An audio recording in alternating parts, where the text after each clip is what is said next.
día más. Con esta música no dan ganas de volver. Me trae recuerdos. Música, la verdad que sí, eso que yo todavía no llegué ni a verlo ni a escucharlo, pero viste, no, uno reciente, se lleva. El año pasado, cuando terminó Pato Negro, Sí. el ciclo de poesía y música y pintura que hacemos con el Milla, con Esteban Oliveto, terminamos todos en casa bailando Virus. Así que les mando un beso gigante a Nerina, a Belén, siempre a mí me lleva a Ariana, a todos los que estuvieron ahí. Me lleva a mi vieja cuando enceraba los pisos un domingo a la tarde. Con esa música encerás todo, el patio, la radio pajarito. con el huevito, ¿viste? Y, claro. y el coso, y la música de Virus, sí. Genial. Así levantamos el martes nublado y frío. 6 grados está haciendo Julia ahora mismo. 6 grados. Muy invierno pampeano. Tristísimo para venir a pedalear. Ay, ni me diga, la mía me está esperando ahí afuera. Ahora vamos a preguntarle a la invitada Perfecto. que tenemos hoy, que nos está hablando desde Unquillo, a ver cómo está allá el clima. Ella es licenciada en comunicación, participa en espacios literarios, instancias de lectura en voz alta y convocatorias relacionadas, realiza difusión de actividades culturales y de artistas, es integrante de Cobal, editorial cordobesa dedicada a libros de naturaleza.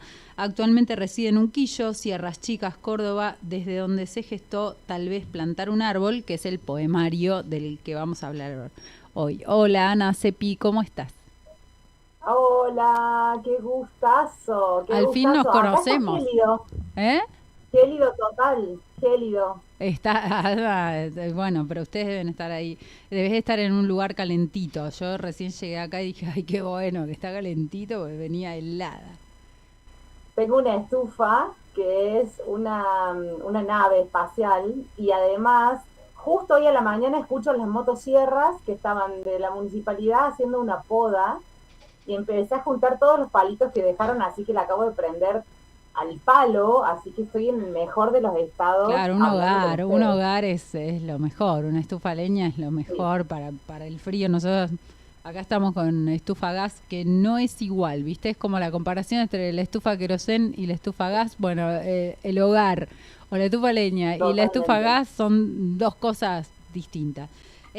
Ana... Igual estamos palo a palo en temperatura. ¿Dijiste 6 ahí ustedes? Sí.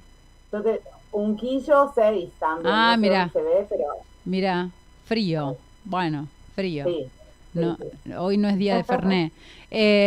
Ana, estamos acá, nos convoca tu primer poemario que se llama Tal vez plantar un árbol. Y para empezar a conocerte un poco, quería que nos contaras un poquito dónde empezó esto de escribir literatura, el oficio de la escritura. ¿Cuándo empezó? ¿Cómo empezó? Bueno, a propósito del libro, si es que el libro... Viste que una publicación por ahí invita a pensar este tipo de cosas. En rigor, cuando uno lo va habitando, no es que lo hace reflexivamente, no es que piensa cuándo empecé, cuándo terminó. Escribir es una constante y es una búsqueda constante que solemos tener. Sí registro desde súper chica encontrar en un diario personal, el ir escribiendo sensaciones que cuando me leo, me parece, cuando me percibo en lo que leo, digo, al final siempre, es como que siempre sentí que hay un más allá por decir, y lo necesité expresar de esta manera, ¿no? Con palabras escritas para mí, solo para mí, poder tener un espacio y de intimidad en el cual desarroparme totalmente, ¿no? Y poder expresar sentires. Entonces, registro desde que empiezo a escribir, a aprender a escribir, registro esas frases, sentires en distintos lugares, ¿no? Anotadores y demás. Y con el tiempo se transforman. Yo vengo de una casa con una madre de profe de letras, una casa y una familia donde la biblioteca es un espacio y un lugar importante, diría sacrosanto, ¿no? La biblioteca y el piano eran dos cosas que estaban siempre. Entonces, Eso para mí es natural llegar a una casa y mirar las plantas y la biblioteca que tiene una persona, por ejemplo. Entonces, Eso lo hacemos todos, claro, es son como que como, se te van los ojos así ahí como hago diciendo, la, "Wow, ¿qué hay claro, ahí?". ahí haces como el carnet de identidad de la persona, ¿no? O sea, Total, decir, bueno, total. a ver, dónde está parado, dónde está ¿Qué parada? está leyendo? Es ¿Qué eso, leyó? Ujú. sí, ¿Tenías eso, acceso a todos los exacto. libros que había en tu casa o hubo alguno prohibido? Sí, tenía acceso, solo que yo nací en el 78 y Ujú. sé que en el 76, 77, justamente, madre profe de letras, sé que se enterraron muchísimos libros Claro. en mi jardín. Ujú. O sea, hay libros que después no fueron desenterrados, sí fueron guardados cuidadosamente como en plásticos gruesos para que no se echaran a perder, pero finalmente nunca se abrió eso. Y hay muchísimos libros en esa casa mía de origen. Eh, eh, que tienen arriba o casi al lado muchas plantas de jazmines. Hay alguno de mis poemas que incluye hablar de los jazmines, Ujú. eh, y tiene que ver con esa figura, ¿no? Libros enterrados y plantas de jazmines fuera, que crecieron casi como árboles, no como plantitas. Entonces, bueno, eso nunca se desenterró. Y sí, siempre tuve acceso a muchísimos libros, inclusive a veces a las clases de literatura de mi mamá que me llevaba a la escuela, me acuerdo como mirarla hablando de literatura, supongo yo admirándola en mi profundidad, ¿no? Ujú. Hablando con pasión de los libros. Ujú. Eh, y entonces para mí fue Hay natural algo, nadie me lo me impuso. haces acordar un poco, bueno, perdón, a mi experiencia personal cuando mi vieja nos llevaba también mientras estaba dando clases. Y hay algo como no comprendido, ¿viste? Cuando uno participa en una clase siendo un niño, en el que la mamá o el papá está dando clases, hay algo de lo no comprendido pero es como una musicalidad en el fondo, ¿no? Es como si hay algo de la forma de hablar, de la forma de posicionarse, de ese que reconocemos como madre-padre, que no tiene que ver con el íntimo, el de la casa, pero hay algo de lo fascinante en encontrar esa figura, ¿no? Sí. Además que yo nunca veía en ella que estaba dando clases, o sea, no la estaba pensando como una laburante que estaba ahí Ujú. cumpliendo una hora de trabajo, porque era niña, yo la estaba Claro. escuchando, miraba la cara de quienes la escuchaban y miraba lo que se generaba. Ujú. Eh, y además, justo en el caso de mi mamá, venía de una experiencia también de teatro, entonces ella siempre desplegaba como un recurso escénico que me hacía navegar en ese sentido que decís particularmente. Ujú.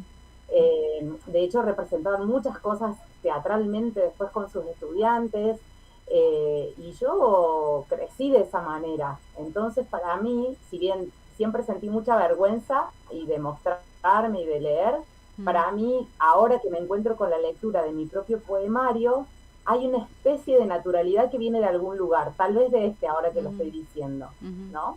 Como un Y de una reencuentro. palabra Pero, muy habilitada. pero de esas primeras clases de literatura en las que eras una espía, digamos, alguien que espiaba, Sí, esos primeros accesos a la biblioteca, ¿no? Una biblioteca que seguramente te presentaba una diversidad bastante interesante, supongo.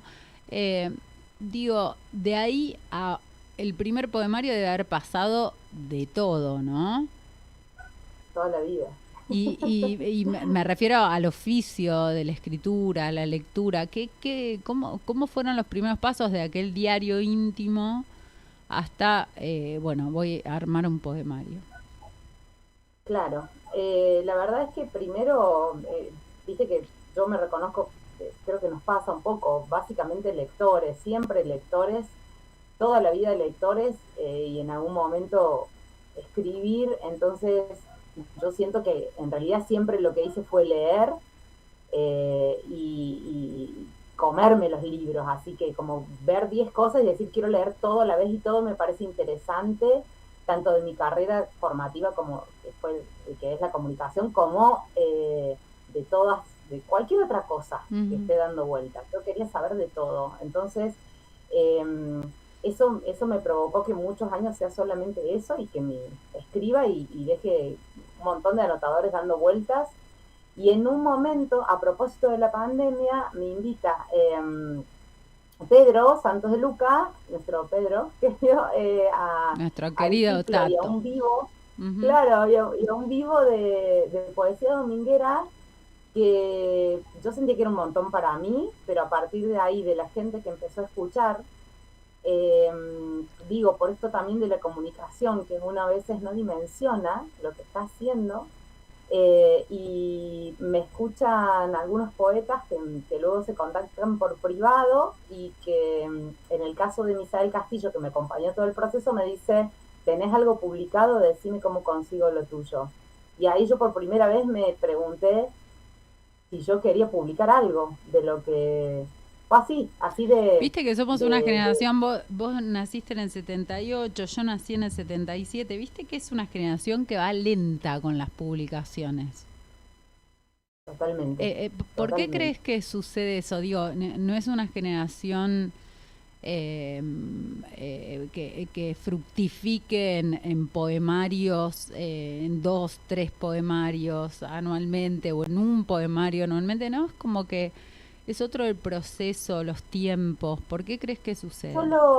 Sí, está re interesante la pregunta, porque me invita a navegar un poco por lo histórico-cultural de nuestra generación. Nosotros somos una generación post-proceso, primero, ¿no? Donde habilitar de nuevo la palabra me parece que ha llevado también su tiempo. También siento que somos una generación menos visual de redes y menos streaming que la que nos sigue. Entonces, es más nutrirse. A nosotros que nos criaron con el mandato de la familia, de la institución, de el trabajar todos los días, ¿no? De sostener, de hacer un trabajito muy muy minucioso hacia adentro para recién mostrar hacia afuera lo que somos después, pero con muchos fundamentos. O sea, yo tengo esa bajada, ¿no? Desde padres que pudieron ser universitarios después de la generación de inmigrantes. Entonces, recién ellos fueron universitarios, mi vieja sí vinculada directamente a las letras, y por ahí hay un envión ahí, pero en realidad si no era una vez que una está lista, recién muestra alguna cosa, ¿no? Con responsabilidad lo que estamos haciendo, la palabra, el valor de la palabra. Creo que eso ha sido transmitido a nuestra generación de una manera distinta al valor de la palabra hoy en la era de la inteligencia artificial, de las redes sociales, de la rapidez, inmediatez, del no tengo tiempo para escucharte, o sea... de un audio hay como un desligue largo, también respecto de la productividad, me parece, ¿no? Escuchándote, es como una generación que no se piensa desde la productividad. Hay como otro ideal, digamos, que en el que el arte es la manifestación de otras cosas, y por ahí no se piensa un poemario como un producto, un libro para ser vendido, mostrado, publicitado, ¿no? Sí, de acuerdo con eso.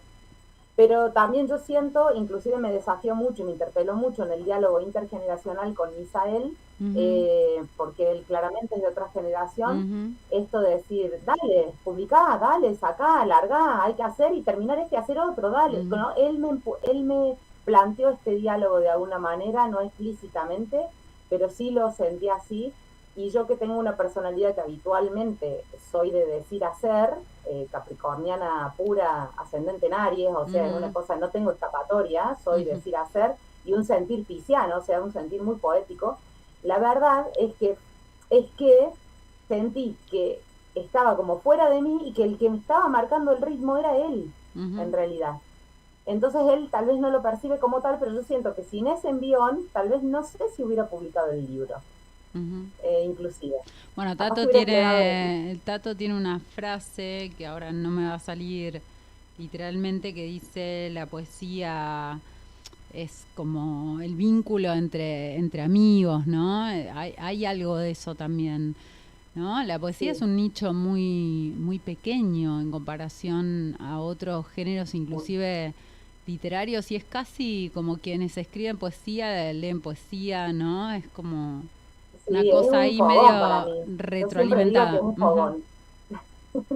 Y Vos sabés que estoy leyendo por primera vez los diarios en un libraco gigante de Alejandra Pizarnik, sus diarios, y ella dice en un momento, a lo largo de la narrativa, voy por la mitad, y va diciendo todo el tiempo, yo deseo y quisiera escribir algo narrativa, quiero escribir una novela, quiero hacer una novela, porque la novela en sí me parece un acto creativo, mientras la poesía, no soy yo quien escribe la poesía, la poesía en algún punto me desobliga de mí, dice ella. Y yo creo que ahí radica también el origen de esto que decís, de que seamos un grupejo, ¿no? Que siempre seamos un par alrededor de un fogón. Yo imagino, en mi fantasía, en algún lugar, digo, bueno, algún día vamos a llenar estadios, ¿no? Siempre amenazo eso, cuando estoy recitando, digo, algún día vamos a llenar estadios, van a ver. Y es como una, ¿no? Es como un contrasentido en sí mismo, porque una sabe que la poesía viene siendo y va a ser, y es como por un grupo. Es como, claro, ojalá nunca llene estadios, porque ahí habría algo de lo mercantilista que estaría funcionando y sería un problema. Se va a mercantilizar seguramente. Claro, vos decías, nombrabas a Pizarnik y decía, la poesía me desobliga de mí. Y sin embargo, en tu poema, Tal vez plantar un árbol, en el prólogo se habla de una especie de autoficción. Sí. ¿Cómo es esa tensión? Porque estás nombrando, ¿no? Casualmente traes, no creo nunca casualmente, pero digo, traes la palabra de Pizarnik para decir la poesía se escribe por sí misma, ¿no? Me desobliga de mí, y sin embargo, el poemario, que tiene una escritura muy desmalezada, para decirlo de alguna manera, ¿no? Hay un trabajo de autoficción. ¿Cómo es ese borde? Bien, hay un hecho puntual que también me invitó a la publicación y que tiene que ver con algo bien concreto y real, que es la partida de un hijo, ¿no? Entonces eso hay una raíz profunda que las personas que me conocen la saben, que tal vez que invite que después del dato al releer el poemario en clave distinta, total, ¿no? También seguramente, pero yo he trabajado mucho con Misael justamente ese límite de mi yo y mi yo poético, y poder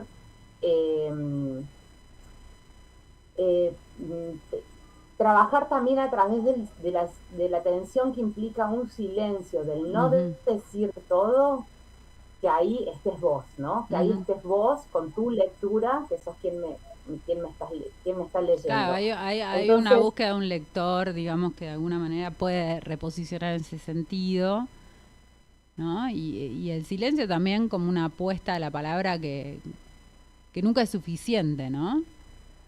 Exacto. Que ahí, yo creo que en eso, de que lo que dice Pizarnik justamente me desobliga de mí, como que en esta dimensión que hay una parte que excede lo que la intencionalidad con la cual escribimos, el laburo que después le pusimos a ese poema, y hay algo que igual excede, que vuela a un horizonte o a determinados lugares, que es inmanejable, es inconmensurable, y vaya a saber a dónde le lleva a cada persona. Total. Entonces, ¿no? Hay un punto de partida que yo puedo decir, bueno, viene de acá, lo laburo de esta otra manera, ficcionalizo, pero después, bueno, ¿no? el martes pasado hablábamos con Dafne Piedmont y ella decía, bueno, hay poemarios míos que trabajan la autoficción y no sé qué, pero qué embole, ¿no? Qué embole cuando la gente me pregunta y viene y me dice, ¿es verdad que en este poema vos hablas de tal cosa, ¿no? Y capaz que no me pasó. ¿No? Hay como también un prejuicio acerca de que la poesía es lo vivido. Sí. Que no pasa en la narrativa, ¿no? Uno en la narrativa acepta más el pacto ficcional y dice, bueno, esta persona, o acá hay una voz que me está contando una invención. Sí. De eso que estás diciendo también habla la Tere Andrueto, que escribe mucho más narrativa que otra cosa, que es vecina de acá, de Unquillo. Y que tiene unos y poemas dice, tremendos también. tremendos también, y en las últimas publicaciones de ella explícita dice, ¿dónde si no encontrar recursos que en este baúl propio? O sea, entonces a mí permanentemente esto que vos decís me inquieta y es un tema que lo tengo en discusión permanente, de una discusión muy interesante, me está rumiando todo el tiempo, ¿no? Esto de qué embole, y a la vez yo siento que la poesía no es solamente un modo de expresar, es un sentir distinto a algunas cuestiones. Entonces que en ese sentir, no todo es mi sentir, tal vez sea una percepción mía de otro sentir o una construcción de años para llegar a decir, en el poema Padre hay un dique de distancia entre tu aire y el mío. Yo en un momento que digo eso, no es o sea, ahí hay algo, hay una construcción y hay una lectura de un sentir y una cuestión que no tiene nada que ver con una literalidad, ¿no? De mi biografía. Y a lo mejor para quienes me conocen dicen, esto capaz que tiene que ver, ¿no? Lo leen con tal cosa y presumen. Claro. A mí me resulta muy rico cuando alguien me dice por dónde se ha ido y a dónde lo han o la han llevado mis poemas, más que en ese esfuerzo de interpretar.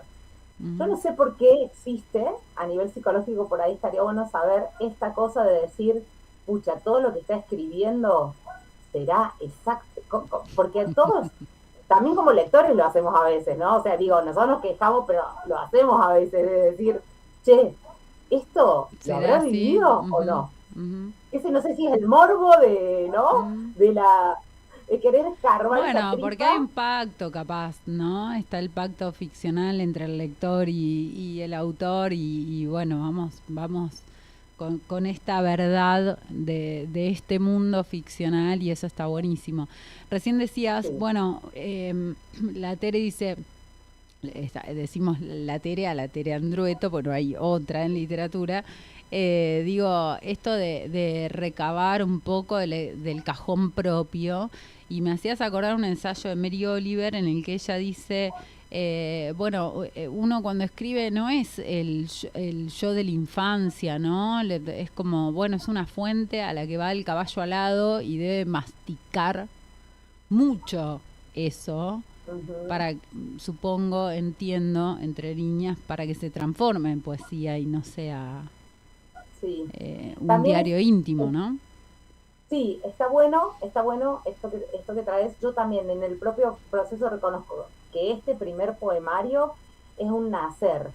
O sea, sí en mí tal vez evolucione esto y se vea distinto en progreso, ¿no? En cierta progresión. Luego, ya de hecho me siento que escribo distinto a hace 2 o 3 Eso años. te iba a preguntar. Este manojo, claro, ya me siento, es más, inclusive elegí un poema más viejo que participé en una antología y otros de tal vez Plantar un árbol para leer, para ver si se percibe, ¿no? Ese saltito, ¿no? Ese escalón distinto, esa plataforma distinta, y yo siento que ya ahora me pongo a escribir y es totalmente distinto del vamos, ¿no? Claro. Entonces yo creo que ese diálogo también va evolucionando de una manera que enriquece y que luego ojalá pueda ser traducido en la escritura y se perciba y bueno, ojalá. Eso, ¿no? que percibís como rupturas en distintos momentos de tu escritura, ¿también te permite ver continuidades en la voz poética? Digo, ¿ves de alguna manera que hay algo de tu voz? ¿No? Yo siempre digo que el estilo personal aparece cuando uno puede como escuchar atrás de la puerta y saber quién es el que está hablando, ¿no? Aparece ahí como una voz fortalecida. Claramente. Y hay una cuestión. ¿Qué continuidades crees que aparecen en tu poesía, sean temáticas o las que fueran? Sí, hay una cuestión de identidad propia que yo creo que tiene que ver con algo que a mí que siempre estuvo, que tiene que ver con, lo voy a decir como por la negativa, la desafección. a mí la desafección en todos los sentidos de la humanidad es algo que evidentemente me ha movilizado mucho, ¿no? La desafección en sentido general, digamos, de los otros para conmigo y de mí misma para con la vida, ¿no? También. La desafección podría llamarlo así como un gran genérico, entonces que siempre me ha movilizado, y cuando me leo desde los 12 años qué cosas me pasaban y me leo ahora, digo, bueno, a ver, el huequito es muy parecido, ¿no? En su cavidad, la falla acá pasa por este lugar, ¿no? La falla tectónica pasa por este lado, y me parece que tiene que ver con la desafección. Me parece que eso es algo que yo miro, que miro muchísimo, y que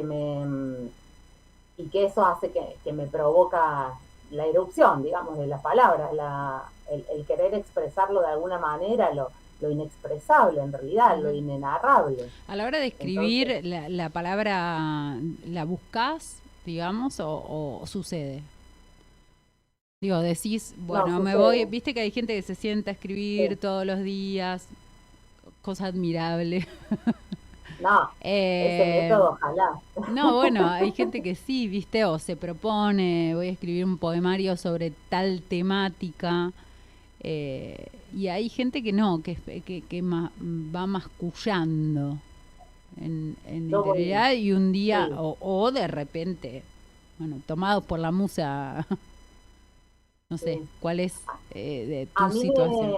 Hay dos cosas. Hay por un lado que se me viene y voy como elaborando, y en algún momento logro sentarme y decir, esto es, pero, y entonces hago la primera ese arrojo. Pero también me pasa otra cosa, como hija de profe de letras, y en esto me identifico mucho con algo que una vez escuché que dijo el Dani Villaverde, y que le puso a su libro Aiga, en esta cuestión de la corrección de las palabras, de la erudición, del conocer muchas palabras, de usar términos raros. Fue algo que inclusive trabajamos mucho también con Misael, del uso de la palabra como inaccesible para todo el mundo per se, ¿no? Como a mí ¿te gusta más una poesía más coloquial, digamos, con un lenguaje más cercano? Sí, claro, sí, porque después tenemos como un Orozco que también usa palabras inhallables, y está buenísimo lo que hace, ¿no? Y está buenísimo, y me encanta navegar en eso y salir a buscar también palabras, a ver qué significan, o sea, me encanta.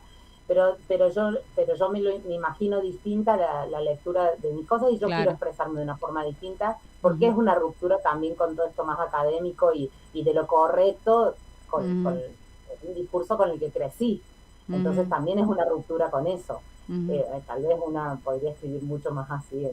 Sin embargo, tu poesía no es slam. No, tampoco, pero eso sí es también fruto, me parece, todo un trabajo que se ve en el poemario, tal vez no todo lo anterior. En el poemario está trabajado mucho. Sí, se nota, casi como minuciosamente. Sí, entre Misa, que tiene esa mirada de lince, digamos, y la cuestión propia de querer pulir hasta que realmente tenga un brillo propio cada cosa. Ha habido mucho trabajo. ¿Dónde decís, bueno, hasta acá el trabajo, o hasta acá la sugerencia del otro? Bueno, en mi caso fue sobre el final del proceso, y hubo un momento que dije, creo que crecí, porque le estoy diciendo que no, me estoy plantando en todo, y estoy viendo de una ramita que salió la hojita, que ya está verde, y ya no la quiero que siga creciendo, ya está, ya salió una hojita. Yo con esto, acá me parece que está el... si no eternamente con la historia de la autoexigencia, podría trabajar un poemario, no sé, 20 años, digamos. Sí, ¿no? Y con el riesgo de que uno pierda por ahí lo que decía el poema, ¿no? Exacto, exacto. En esa búsqueda de perfección. Hay algo interesante que dice Diana Velesi, creo que es Diana Velesi, no me quiero equivocar, pero algo de la falla, ¿no? Que tiene que estar, ¿no? Sí, cuando Inclusive, Está muy Sí, trabajado, ¿no sentís como sí, una... sí, he escuchado que a ella decir eso y la verdad es que yo también siento que, viste que hay algunos poemas que nos gustan más que otros, Ujú, hay algunos que no sabes por qué, pero están ahí, ujú. no los terminás de sacar, Los pero querés. tampoco estás enamorada, ¿viste? Ujú, ¿Viste? Es como una relación así un poco, bueno, ahí va, vas mm. conmigo, pero no sé si tanto, pero no te puedo sacar de mi Es como el vida, digamos. amor, Entonces, ¿no? Uno ve las virtudes y ve exacto, los defectos también. Ajá, exactamente, y es justamente todos esos caminos sinuosos que nos lleva el amor mismo y es exactamente igual. No lo puedo desconocer como hijo de ese poema, ujú, pero a la vez no lo siento tan propio, pero bueno, ¿qué tiene de mí que me incomoda? ujú, Bueno, ujú. pero está ahí, entonces lo voy a dejar ahí porque me siento mejor que Claro, esté, un y poco siempre considerando, ¿no?, que el poemario este es un poemario de iniciación, exacto, ¿no? Como, exacto. como agradeciéndolo en un punto y dejándolo ir en otro. Sí, Ana, sí, antes de que nos quedemos sin tiempo, porque yo me quedaría charlando con vos mucho más, no quiero que los lectores primero no sepan dónde conseguir el libro, dónde se consigue tu bien, poemario bien. y si tenés algo para compartirnos para leer. Dale, buenísimo. Mira, primero decirte que esto es una autopublicación, así que es algo que Ujú, hice con mucho esfuerzo y un poco con algún cierto saber del editorial para la cual trabajo ahí una palanca, digamos. ujú. Entonces, ahora que pasa la distribución es súper casera, es de mi parte, es en espacios compañeros, amigos, O sea, te tienen que y escribir a vos, buscarte en sí, Instagram, en en las redes Facebook. hay un par de lugares, hay un par de Ujú. lugares físicos, en breve va a haber un par de lugares también en Buenos Aires, Vi en Poesía pero en Ambiente, Córdoba, en ¿no? Buenos Aires, Con el Ale. Poesía Ambiente tras las Ajá. sierras, en Cosas Serias Libros en Neuquén, Ujú, acá en Unquillo en un par de espacios independientes y también en Córdoba Capital en los Jarasca Libros ujú. y está en Mercado Libre por supuesto, pero por supuesto que también sale más caro el envío que el poemario, o sea Claro, que claro, descartemos esa chance. Escribiéndome a mí es mucho más fácil porque siempre hay gente que viaja, que lo claro. podemos hacer enviar. Así que por mis redes, Ana Cepi Prensa va Genial. bien y Genial. así Bueno, así se lo mueve, así te conocen, pero para que te terminen de conocer, estaría bueno si tenés algo para compartirnos. dale, dale. Eh, Voy a leerte uno viejo de La voz que nos habita, que es parte de una antología, y voy a pasar a uno de tal vez plantar un árbol. Ujú. Hay vértices imposibles, curvas impermeables. Tal vez la impotencia del amor lo explique mejor. El ser a destiempo, el no ser, el vendaval que nos deja inestables, algo nuevo que se presenta ahí, concreto.